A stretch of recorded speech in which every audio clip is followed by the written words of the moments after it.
Big TV భక్తి సమాచారం WhatsApp ఛానల్లో జాయిన్ అవ్వండి. అన్ని విశేషాలు ఎప్పటికప్పుడు తెలుసుకోండి.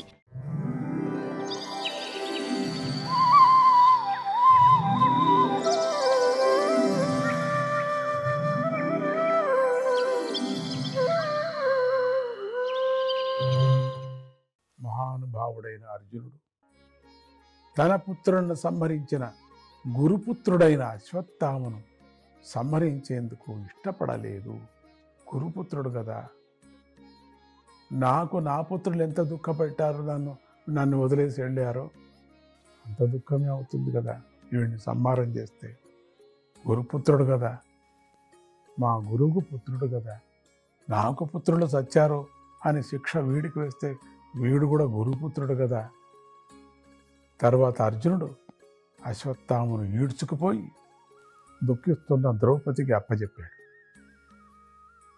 సాధ్యమైన ద్రౌపది ఆ విధంగా పశువులాగా ఈడ్చుకొని రాబడి తాను చేసిన పని వల్ల జుగుప్సుతో తలదించుకొని ఉన్న గురుపుత్రుడైన అశ్వత్థామను చూసి దయాదృష్టితో నమస్కరించింది. చూసారా, ఆవిడ వాడిని తల తనాలా అనే విధంగా ప్రతిజ్ఞ చేసి వెళ్ళాడు. అది కూడా ఇష్టమైంది ఆ సందర్భంలో. కానీ ఇప్పుడు ఆ శాంతించింది మహాతల్లి. అమ్మనే కదా ఎప్పటికీ కూడా. అలా అశ్వత్థామను కట్టివేసి తీసుకురావటాన్ని పతివ్రత అయిన ద్రౌపది సహించలేకపోయింది. బ్రాహ్మణుడు, గురుపుత్రుడు, పూజనీయుడు అయిన ఈ అశ్వత్థామను విడవండి అని అరిచింది గట్టిగా. ఇడిచేసేయండి, సాధ్యం లేదు, మీరు ఏం చేయకూడదని. ఓ పతిదేవా, మీరు ఎవరి నుండి అయితే రహస్యాలతో కూడిన ధనుర్వేదాన్ని, అస్త్రాల ప్రయోగ ఉపసంహారాలను నేర్చుకున్నారో ఆ ద్రోణుడే అశ్వత్థామ రూపంలో మన ముందు ఉన్నాడు తెలుసా. ఆ ద్రోణుడి భార్య అయిన కృపి వీరమాతగా ఇంకా జీవించే ఉంది. విడిచిపెట్టండి. ద్రోణుడితో పాటుగా మరణించలేదు కదా, అందుకని వదలండి. నారాయణ నారాయణ శ్రీమన్నారాయణ.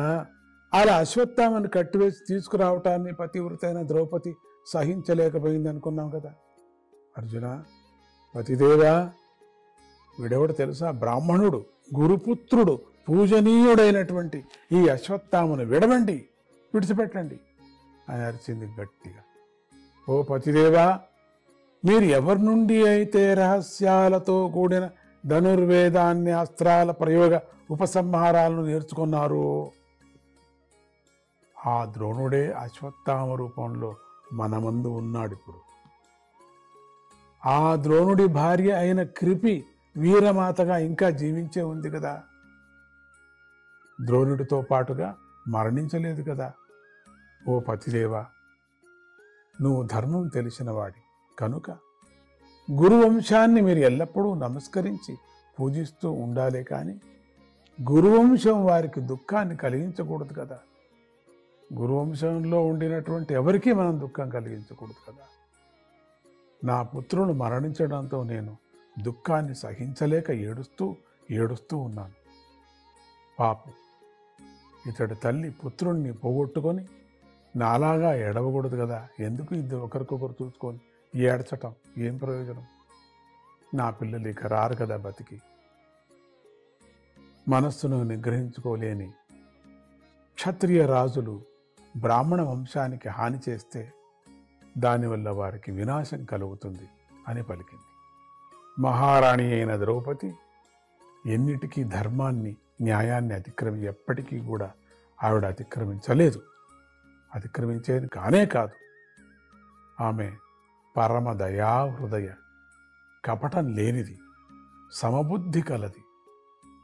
అటువంటి ఆమె అలా పలుకగా యమధర్మరాజు యొక్క అంశతో జన్మించిన యుధిష్ఠిరుడు కూడా ఆమె మాటలను ఆమోదించాడు. అబ్బా, ఎంత ఆమోదించబడినటువంటి తల్లి నీ మాటలు అనుకున్నాడు. నకుల సహదేవులు, సాత్యకి, అర్జునుడు, శ్రీకృష్ణ పరమాత్మ, అక్కడ ఉన్న జనులు అందరూ కూడా ద్రౌపదిని అభినందించారు. అందరూ ద్రౌపదికి నమస్కారం చేశారు. చక్కగా మాట్లాడిందని. ఒక్క భీముడు మాత్రం చాలా కోపంగా ఇలా అన్నాడు. వాడికి మాత్రం అయ్యలేదు, ఎప్పటి నుంచి అంతేనే. ఏమిటిది అని. ఈ అశ్వత్థామ పాపి నిద్రపోతున్న పిల్లలను చంపాడు. వీడు చేసిన పని వల్ల వీడికి గాని వీడి ప్రభువైన దుర్యోధనుడికి గాని ఏ ప్రయోజనము కలగలేదు. ఇటువంటి వాణ్ణి చంపటమే మేలని పెద్దలు చెబుతున్నారు అని గట్టిగా అరిచాడు భీముడు.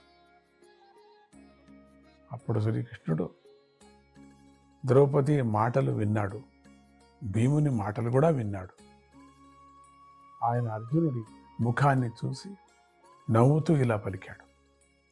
బ్రాహ్మణుడు అధముడే అయినా కూడా వాడిని చంపరాదు. ఇంటికి నిప్పు పెట్టినవాడు, విషాన్ని ఇచ్చినవాడు, పిల్లలను చంపినవాడైనా ఆతతాయిని సంహరించి తీరాలని కూడా నేనే చెప్పాను. ఈ 2 మాటలు చెప్పిన వాడినే నేనే. కనుక నువ్వు నా ఉపదేశాన్ని పాటించు. నీ ప్రియురాలైన ద్రౌపది ఓదారుస్తూ నువ్వు చేసిన ప్రతిజ్ఞను సత్యం చేసుకో. అలాగే భీముడికి, ద్రౌపదికి, నాకు కూడా సంతోషాన్ని కలిగించు అని అర్జునుడితో అన్నాడు. అప్పుడు అర్జునుడు శ్రీకృష్ణుడి భావం తెలిసినవాడై బ్రాహ్మణుడైన ఆ అశ్వత్థామ యొక్క తల వైపు ఉన్న మణిని జుట్టుతో సహా కత్తరించి వేశాడు. అర్థమైంది, స్వామి యొక్క మాటలు అర్థమైంది. మొదటి నుంచి దగ్గరే ఉన్నాడులేండి, ఇంక ముందు రాబోయేదంతా తెలుస్తుంది మనకు. ప్రతిజ్ఞను నెరవేర్చుకోవాలా. వాడి యొక్క అహంకారం ఎక్కడ ఉందని తెలుసు అందరికీ, వాడి యొక్క ప్రభావం ఎక్కడ ఉందని తెలుసు. అశ్వత్థామ యొక్క తలపై ఉన్నటువంటి మణినే విపరీతమైన సత్యంతో, సత్తుతో ఉండేటువంటిది, అంటే అంత శక్తితో ఉండేటువంటిది. జుట్టుతో సహా కత్తరించి వేసేశాడు. స్వామి మాటలు అర్థమైపోయింది. అశ్వత్థామ యొక్క బ్రహ్మవర్చస్ పిల్లలను చంపటంతోనే నాశనమైపోయింది. ఇప్పుడు మణి యొక్క తేజస్సు కూడా లేకుండా పోయింది. అర్జునుడు అశ్వత్థామకు కట్లు విడిపించి శిబిరము నుండి బయటకు గంటివేశాడు. బ్రాహ్మణుడు అధముడే అయినా వాణ్ణి ఉరి తీయకూడదని ధర్మశాస్త్రం చెబుతోంది. తలగొరగటం, సంపదలను లాక్కోవటం, ఉన్న స్థానం నుండి గెంటివేయటం మొదలైనవి అధముడైన బ్రాహ్మణుడికి మరణశిక్షతో సమానమని ధర్మశాస్త్రం చెబుతుంది. బహిష్కరించడం, బయట ఊరు బయట మొదలెయ్యటం, లేక తల కొరగటం, అంతే. ఉండిన ఆస్తి అంతా లాక్కోవటం. వాడికి పట్టణంలో ఎవరు కూడా అన్న నీళ్లు పెట్టకూడదని చెప్పటం, అన్నం నీళ్ళు ఎవరు పెట్టకూడదని, అడవికి వెళ్ళిపోవని చెప్పటం. ఇంతేగాని నరకకూడదు అని చెప్పారు, వాళ్ళని ఉరి తీయకూడదు అని చెప్పుకున్నారు. అలా అశ్వత్థామ గెంటి వేయబడి వెళ్ళిపోగా పాండవులు ద్రౌపదితో సహా పుత్రశోకంతో దుఃఖిస్తూ తమ పుత్రులకు దహన సంస్కారం మొదలైన కర్మలను చేశారు. ఇంతటితో 7వ అధ్యాయము సమాప్తము. జై శ్రీమన్నారాయణ.